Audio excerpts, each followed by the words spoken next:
सभी को नमस्कार। मैं उसामा हसन। आप सब आपके सामने आज जो फ्रेम में दिख रहे हैं, हमारे साथ डॉक्टर आशीष कुमार तिवारी, जो शिवहर ज़िला में मैनेजर फार्म के पद पे कार्यरत हैं और सीतामढ़ी भी एज ए इंचार्ज ये देख रहे हैं। तो आज हम इनके बारे में सारी बातें जानेंगे और जीविका में लाइवलीहुड फार्म में क्या काम किया है इन्होंने, काफ़ी नाम रोशन किया है शिवहर का और सीतामढ़ी का। तो इन सब के बारे में आज हम लोग जिनसे जानना चाहेंगे। तो बहुत बहुत स्वागत है आपका हमारे कार्यक्रम में। धन्यवाद आपको। तो सबसे पहले हम शुरुआत करेंगे आपके एजुकेशनल क्वालिफ़िकेशन पे कि आपने कहाँ से पढ़ाई की, और फिर हम जानना चाहेंगे कि जीविका की तरफ आपका कैसे रुझान आया। धन्यवाद। मेरा नाम आशीष तिवारी है। जैसा आपने बताया, मैंने अपना 10th 2005 में सरस्वती विद्या मंदिर से किया है। फिर 12th मैंने लखनऊ में BSNV इंटर कॉलेज चारबाग से किया, एग्रीकल्चर थीम से। उसके बाद मैंने ग्रेजुएशन किया, BSc एग्रीकल्चर किया, जो कि नरेंद्र देव कृषि विश्वविद्यालय फैजाबाद में स्थित है। वहाँ से मैंने 4 साल का एग्रीकल्चर कोर्स करके फिर मैंने MSc master degree genetics and plant breeding से किया, जो कि 2 साल का। 2013 में मैंने अपना MSc कंप्लीट करके 2013 में ही मैंने जीविका को ज्वाइन किया। जीविका को 17 दिसंबर 2013 में मैंने ज्वाइन किया as a livelihood specialist block में। उससे पहले की क्वालिफिकेशन यही है कि मैंने जो है MSc agriculture genetics and plant breeding से 2013 में कंप्लीट किया। जी धन्यवाद। तो आप जैसा कि बता रहे थे कि सारी पढ़ाई आपकी जो है वो उत्तर प्रदेश से हुई है, और शायद आप उत्तर प्रदेश के ही रहने वाले भी हैं। तो इस बिहार की तरफ आपके आने का क्या कारण रहा, और जीविका ही क्यों ज्वाइन किया? आपने एग्रीकल्चर में किया था, तो जीविका की तरफ आपका रुझान कैसे आया? और जीविका में सबसे पहले आप कहाँ पोस्टेड थे और किस तरह से काम किया, वो आपकी थोड़ी जर्नी में जानना चाहूँगा। ज़रूर, मैं बताना चाहूँगा कि सबसे पहले मैंने जब MSc में कर रहा था जेनेटिक्स एंड प्लांट ब्रीडिंग से चंद्रशेखर आज़ाद कृषि विश्वविद्यालय कानपुर से, तो वहाँ पर मेरा कॉलेज से ही प्लेसमेंट हुआ, जो कि ऑर्गेनिक फर्टिलाइजर की एक कंपनी थी बुलंदशहर में। वहाँ पर मैं कार्यरत था। मैंने 45 डेज वहाँ पर जॉब भी किया, लेकिन जॉब प्रोफाइल तो मैंने जो है 45 डेज जो है जॉब किया ऑर्गेनिक फर्टिलाइजर का, लीजेंड फर्टिलाइजर में। उसके बाद जो है मैंने जीविका का फॉर्म भरा। वहाँ पर मैंने आकर एग्ज़ाम दिया। क्रिश्चियन कॉलेज जो है गांधी मैदान के पास है, वहाँ पर जो है रिटन एग्ज़ाम, उसके बाद इंटरव्यू। लाइवलीहुड स्पेशलिस्ट में 17 दिसंबर 2013 को मैंने ज्वाइन कर लिया है जीविका में। फिर उसके बाद मेरा ग्रामीण एरिया में नालंदा के जिला के नूरसराय प्रखंड में जो है मैंने इमर्शन किया। गांव में रहकर सीखा, देखा, स्थितियों को परखा। मैं पहले से भी बिहार के बारे में काफ़ी कुछ जानकारी रखता था। मैं पढ़ता था इस विषय में, जागरूक होना चाहता था, समझना चाहता था कि वहाँ पर जाकर ग्रामीण में लोग कैसे काम करते हैं। इसी वजह से मैंने कृषि को चुना अपने जीवन में कि मैं कृषि में कैसे उत्थान कर सकूं, कृषि की गतिविधियों को गरीबों में या जो है ग्रामीण अंचल में कैसे उसका विस्तार कर सकूं। उसके बाद जो है 2013 में जब मेरा हो गया, मैंने नालंदा में जो है ज्वाइन किया। फिर वहाँ पर मैं इमर्शन में रहा लगभग 1.5 से 2 महीना। वहाँ पर मैंने सीखा कि गांव में कैसे लोग खेती करता है। सब्जेक्ट से, विषय से हटकर, जो किताबों में पढ़ाया गया उससे हटकर लोगों की गतिविधियों को मैंने वहाँ पर परखा, देखा, समझा और उसमें आगे कुछ करने का मन बनाया। फिर उसी दौरान वहाँ पर जो है जब मेरा ट्रेनिंग पीरियड, प्रशिक्षण समयावधि खत्म हुआ, तो मुझे मुजफ्फरपुर के मरवन प्रखंड में as a livelihood specialist post किया गया। मैंने वहाँ लगभग 3.5 से 4 साल जो है काम किया एज ए लाइवलीहुड स्पेशलिस्ट। उसी दौरान जो है वहाँ पर प्रखंड परियोजना प्रबंधक के पद पर एडिशनल चार्ज के तौर पर भी मैंने काम किया। मैंने देखा कि जो है वहाँ पर काम करते हुए कृषि गतिविधियों को मैंने बढ़ाया। वहाँ पर VRP का सिलेक्शन, उस प्रखंड को लाइवलीहुड एक्टिविटी में शुरुआत करने का मुझे ही मौका मिला। मैंने ही उस प्रखंड को शुरुआत किया लाइवलीहुड एक्टिविटी के लिए। वहाँ पर तमाम एक्टिविटी किया, नीरा से संबंधित एक्टिविटी हुआ, कृषि SRI SWI और डिफरेंट नई तकनीकी जो कृषि पर होती हैं। सब्जी उत्पादन में जो है और भी तरीके की एक्टिविटी होती हैं। पोषक बगीचा पे जो है काम किया मैंने। अधिक से अधिक संख्या में वीआरपी की मदद से, स्किल्ड एक्सटेंशन वर्कर की मदद से मैंने इस काम को करवाया, जो राज्य कार्यालय और जिला कार्यालय से मुझे जो है आदेश दिया गया और जो मैंने अपना उचित तौर पर समझा, मैंने उस काम को किया। उसके अलावा मुर्गी पालन का काम वहाँ पर और भी बकरी पालन से संबंधित कामों को भी आगे बढ़ाया, जो मेरा उत्तरदायित्व था वहाँ पर।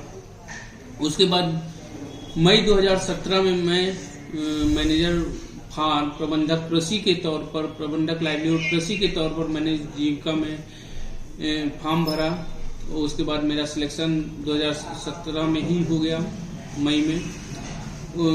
उसके बाद मैं वहाँ मैनेजर के बनने के बाद मुझे पूर्णिया में जो है ट्रेनिंग के लिए भेजा गया, इमर्शन के लिए भेजा गया। मैं वहाँ भी 1 से 2 महीने मैंने वहाँ प्रशिक्षण लिया, गांव पे रहा, ग्रामीण अंचल में रहा, गांव में ही रहकर खेती बाड़ी को देखा, समझा, वहीं गांव में ही रहकर खाना बनाकर सारी गतिविधियों, कृषि गतिविधियों को देखा जो मैंने पूर्व में किया भी था। उसी से संबंधित सारी चीज़ें मिली जुली मुझे मिल रही थी, मुझे देखने को मिल रही थी। उसके बाद जो है जुलाई 2017 में ही मुझे शिवहर और शाह एडिशनल 4 सीतामढ़ी का मैनेजर फार्म इंचार्ज बनाया गया। राज्य कार्यालय से आदेश दिया गया।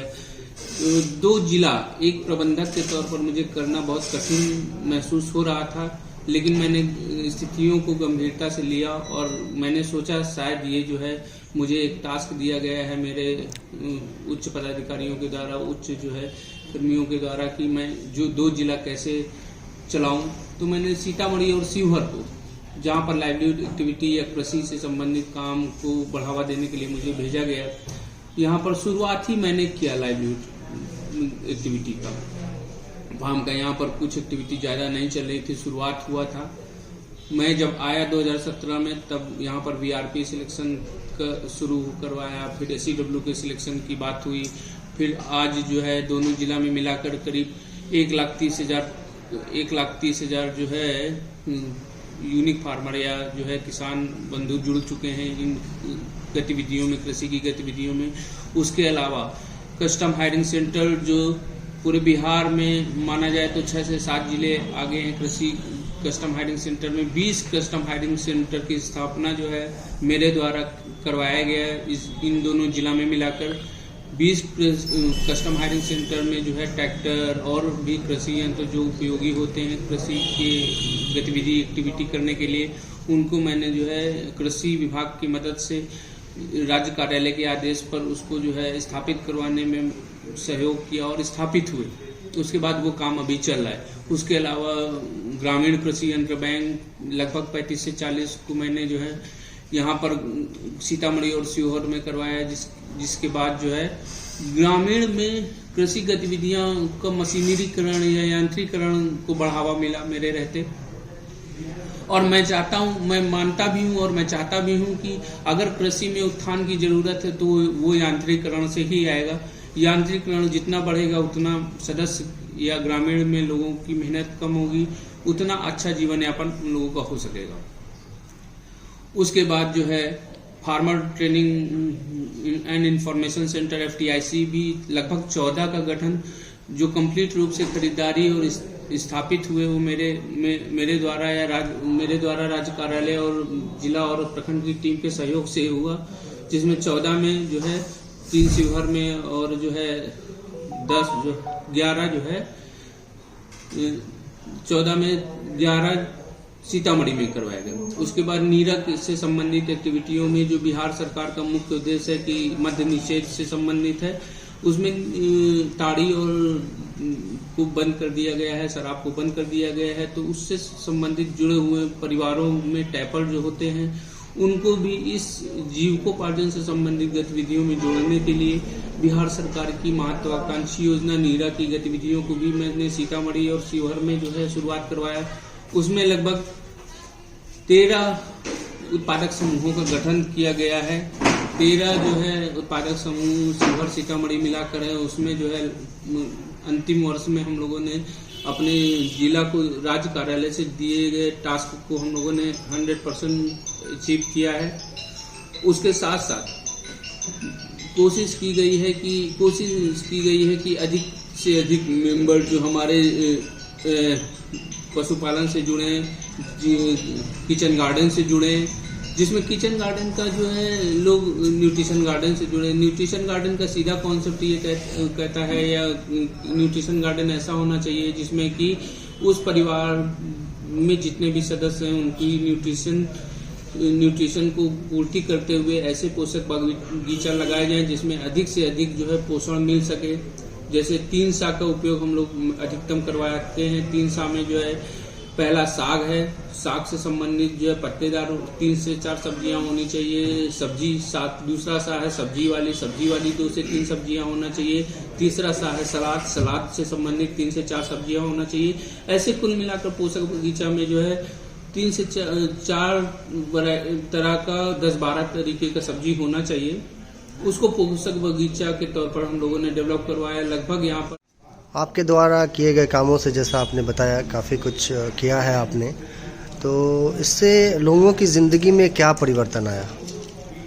जरूर मैंने जो अभी तक ऑब्जर्व किया, जो मैंने देखा या जो मेरे सहयोग से लोगों ने काम किया, मैंने देखा कि कृषि पर जो लोग पहले जुड़ना नहीं चाहते थे, SRI नहीं करना चाहते थे, SWI नहीं करना चाहते थे, जीरो टिलेज नहीं करना चाहते थे, जब ट्रैक्टर पहुंचता है उनके साथ और उनका जो है बीज और खाद एक साथ गिरता है, जब उसमें उत्पादन में वृद्धि होती है, उत्पादन बढ़ जाता है, तो हम देखते हैं कि अगले वर्ष किसान स्वयं से इस बात को डिमांड करता है, मांग करता है कि सर मेरे यहाँ या भैया मेरे यहाँ जो है इस जीरो टिलेज की गतिविधि होना चाहिए। इससे अंतिम वर्ष में, लास्ट ईयर में जो है बहुत सारा फायदा हुआ था, उत्पादन बढ़ा था, प्रोडक्शन में वृद्धि हुई थी और क्वालिटी फूड हुआ था। मतलब कहने का कि जो सामान्य विधि से किया जाने वाला, जिसमें कीट पतंग का प्रकोप ज़्यादा हो जाता है, उसी अगर हम इसको जो है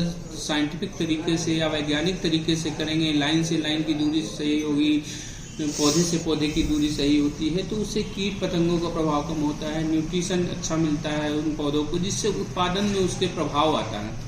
जब उत्पादन में प्रभाव आता है तो जाहिर सी बात है कि लोग इस बात की मांग करते हैं कि हमारे खेत में इस बार जीरो टिलेज, SRI, SWI, ये सब एक्टिविटी मैंने देखा कि बढ़ावा मिल रहा है, लोग एक्टिव हो रहे हैं। उनके जो लोग न्यूट्रिशन गार्डन नहीं कर रहे थे, पोषक बगीचा नहीं कर रहे थे, वो अपने घर के लिए पूरक के तौर पर अपने घर में ही सब्जी का उत्पादन कर ले रहे हैं, सब्जी को लगा ले रहे हैं, जिससे उनके घर में उनको अपने घर का पैसा बाहर नहीं भेजना पड़ रहा है। जो मार्केट में उसको सब्जी मिल रहा है उसमें कैसा दवा डाला गया है, कैसा फर्टिलाइजर डाला गया है, इसकी भी कोई जो है उसका भी कोई मापक नहीं होता है। अतः इस सब चीज़ों को मैंने देखा है ग्रामीण अंचल में कि बढ़ावा मिला है, लोगों ने इन गतिविधियों को तेज किया है, बढ़ाया है और उससे उत्पादन में और उनके रहन सहन में दोनों में और अच्छाई आई है, उनके स्वास्थ्य में अच्छाई आई है। इस चीज़ को मैंने यहाँ पर गहन देखा है। काफ़ी लंबा समय, यानी 10 सालों का लगभग समय आपने जो है वो जीविका में दिया और बिहार में दिया, बिहार के सुदूर ग्राम में दिया, गांव में दिया है। तो क्या आप घर से इतनी दूरी पर यहाँ पे रह करके आपको कैसा लगा? क्या दूसरी अपॉर्चुनिटी आपको नहीं मिली? आप इतने दिन तक रहने का क्या कारण रहा? सर्वप्रथम मैं आपको ये बताना चाहता हूँ कि मैं अपने घर से बहुत दूर हूँ। मेरा घर उत्तर प्रदेश के फतेहपुर ज़िले में है, जो बिनकी कस्बा है वहाँ पर। और उसके बाद जब मैं बिहार में आया तो यहाँ की स्थिति देखा तो मुझे लगभग दोनों जगह की स्थिति समांतर लगी। यूपी बिहार में लोग जो है लाइवलीहुड या जीविकोपार्जन से संबंधित कामों के लिए बिहार या यूपी को छोड़कर दूसरे राज्यों में काम करने के लिए जाते हैं। तब मैंने ये दिमाग में रखा कि क्या मैं इस समाज के लिए कुछ थोड़ा प्रभाव नहीं कर सकता, कुछ काम नहीं कर सकता। तब मैंने जो है यहाँ पर काम किया और बीच में मुझे अपॉर्चुनिटी की बात आई, बहुत सारी अपॉर्चुनिटी मिली मुझे, प्राइवेट कंपनी में भी मौका मिलना, और तो मैं वहाँ पर नहीं गया। उसके बाद UPSRLM में भी मुझे एज ए मैनेजर फार्म पे हुआ, पर मैं वहाँ पर भी नहीं गया किसी सामाजिक और किन्हीं कारणों से। मुझे जो जीविका में काम करने का आनंद मिलता है, जीविका के साथ काम करने का आनंद मिलता है, वो मुझे कहीं नहीं मिलता है, क्योंकि मुझे लगता है कि वास्तविक अगर उन्नति हो सकती तो यहाँ पर इसी प्लेटफॉर्म में हो सकती है। इस वजह से मैंने दूसरी जगह कहीं ज्वाइन नहीं किया, और जीविका में जब तक रहूँगा मैं ईमानदारी के साथ अनवरत यहाँ पर अच्छे से काम करूँगा। अब एक आखिरी सवाल आपसे है कि आप क्या संदेश देना चाहेंगे जीविका से जुड़ी दीदियों को, जो समूह से जुड़ी हुई हैं, गरीब गांव की दीदियां हैं, छोटे छोटे उनके खेत हैं या खेत उनके पास नहीं हैं, उन्हें क्या संदेश देना चाहेंगे? दूसरा ये कि जो आपके अधीनस्थ कर्मचारी हैं, जैसे LHS हैं या स्टाफ हैं या दूसरे फार्म मैनेजर हैं, तो उनके लिए क्या संदेश रहेगा आपका? धन्यवाद। सर्वप्रथम मैं जो जीविका से संबंधित दीदियां हैं उनको मैं आभार व्यक्त करना चाहता हूं कि जो है उन्होंने मेरे जीविका के साथ जुड़कर अपने जीवन यापन को, अपने घर के माहौल को, अपने घर के सिस्टम को और महिला सशक्तिकरण को बहुत मजबूती दी है बिहार में। ये बहुत बड़ा अचीवमेंट है, उनको धन्यवाद और उनको जो है आभार व्यक्त करना चाहूँगा मैं इस विषय के लिए। दूसरा, आप बता रहे हैं कि क्या संदेश, मैं ये संदेश देना चाहता हूँ कि जो समूह की दीदियाँ हैं, जो जीविका की दीदियाँ हैं, वो परस्पर एक साथ मिलकर समूह की, ग्राम संगठन की मीटिंग में आए, बैठे, चर्चाएं करें, चर्चाएं सभी तरीके की करें, कैसे उनके घर में वृद्धि होगी, कैसे समाज में वृद्धि होगी, कैसे उनकी रोजगार बढ़ेंगे, कैसे सामाजिक विकास होगा, कैसे जो है दहेज प्रथा कम होगी, जैसे सामाजिक उत्थान होगा, कैसे क्या होगा, इन सब चीज़ों में चर्चा करें और उन सभी गतिविधियों को अपने यहाँ और अपने घर में उसका पालन करें, जिससे बिहार के साथ साथ देश में भी बिहार जो आगे बढ़ रहा है उसको लोग देखें। और अपने साथी और जो है अपने अधीनस्थ के बाद आपने बोला, तो मैं ये कहना चाहूँगा कि मेरे जितने भी सहकर्मी हैं, जितने भी साथी हैं, उनसे मैं यही एक बात कहना चाहूँगा, जीविका जैसा प्लेटफॉर्म, जीविका जैसे प्लेटफॉर्म कहीं पर नहीं मिलेगा ऐसा काम करने की छूट, जिसमें आप अपने मन से बहुत सारी गतिविधियाँ जो समाज के हित में हैं उनको कर सकते हैं, क्योंकि ये गरीब दीदियों से संबंधित समूह है। इसमें जो है आप जितने से ज़्यादा लाइवलीहुड एक्टिविटी है, जितने ज़्यादा सामाजिक विकास के काम हैं, जितने वित्तीय समावेशन के काम हैं, उनको आप इन दीदियों के बीच में कर अपने प्रति जिम्मेदारी को, अपने प्रति हो रही जिम्मेदारियों को समाज में जो है बढ़ा सकते हैं, अपने उत्तरदायित्व को समाज में बढ़ा सकते हैं। इसका प्रभाव ये पड़ेगा कि हमारे साथ साथ जो है दीदी का और पूरे समाज का विकास होगा। धन्यवाद। बहुत बहुत शुक्रिया, आपने बहुत ही कीमती बातें बताई। उम्मीद करता हूं कि इससे समाज पे एक अच्छा प्रभाव पड़ेगा और जो समूह से जुड़ी दीदियां हैं या उनके परिवार के लोग हैं या जीविका से जो भी जुड़े हुए लोग हैं, इसको सुनकर काफ़ी फ़ायदा उठाएंगे। आपका बहुत बहुत धन्यवाद, आपने अपना कीमती वक्त दिया। बहुत शुक्रिया।